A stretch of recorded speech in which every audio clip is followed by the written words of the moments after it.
Hi hello ನಮಸ್ತೆ ಸ್ನೇಹಿತರೆ.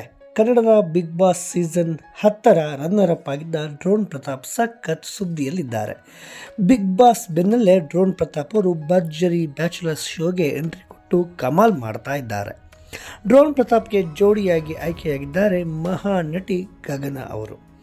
ಕಳೆದ ವಾರ ಬ್ಯಾಚುಲರ್ಸ್ ತಮ್ಮ ಪಾರ್ಟ್ನರ್ಗೆ ಸರ್ಪ್ರೈಸ್ ಕೊಡಬೇಕು ಅಂತ ಜಡ್ಜಸ್ ಹೇಳಿದರು. ಹೀಗಾಗಿ ಬ್ಯಾಚುಲರ್ಸ್ ಎಲ್ಲ ತಮ್ಮ ಪಾರ್ಟ್ನರ್ಗಳಿಗೆ ಸರ್ಪ್ರೈಸ್ ಕೊಟ್ಟಿದ್ದರು. ಆದರೆ ಈ ವಾರ 10 ಬ್ಯಾಚುಲರ್ಸ್ಗಳು ಮತ್ತು ಏಂಜಲ್ಸ್ಗಳು 10 ಸೂಪರ್ ಹಿಟ್ ಸಿನಿಮಾಗಳನ್ನು ಮರುಸೃಷ್ಟಿ ಮಾಡಿದ್ದಾರೆ. ಆದರೆ ಈ ವಾರ ಗಗನ ಹಾಗೂ ಡ್ರೋನ್ ಪ್ರತಾಪ್ ರಿಜಿಸ್ಟರ್ ರವಿಚಂದ್ರನ್ ಹಾಗೂ ಮಾಲಾಶ್ರೀ ಅವರ ಅಭಿನಯದ ರಾಮಾಚಾರಿ ಸೀನನ್ನು ರೀಕ್ರಿಯೇಟ್ ಮಾಡಿದ್ದಾರೆ. ಇದೇ ವೇಳೆ drone Pratap same to same ರಿಜಿಸ್ಟರ್ನಂತೆ ರೆಡಿಯಾಗಿ ನಟನೆ ಮಾಡಿದ್ದಾರೆ. ಅಲ್ಲದೆ ರಾಮಾಚಾರಿ ಸಿನಿಮಾದಲ್ಲಿ ರವಿಚಂದ್ರನ್ ಅವರು ಮಾಲಾಶ್ರೀಗೆ ತಾಳಿ ಕಟ್ಟಿದ ಹಾಗೆ ಇಲ್ಲೂ ಕೂಡ ಡ್ರೋನ್ ಪ್ರತಾಪ್ ಅವರು ಗಗನಾಗಿ ತಾಳಿ ಕಟ್ಟಿದ್ದಾರೆ. ಇದನ್ನು ನೋಡಿದ ಡಿಂಪಲ್ ಕ್ವೀನ್ ಸೇರಿದಂತೆ ಎಲ್ಲರೂ ಕೂಡ ಶಾಕ್ ಆಗಿದ್ದಾರೆ.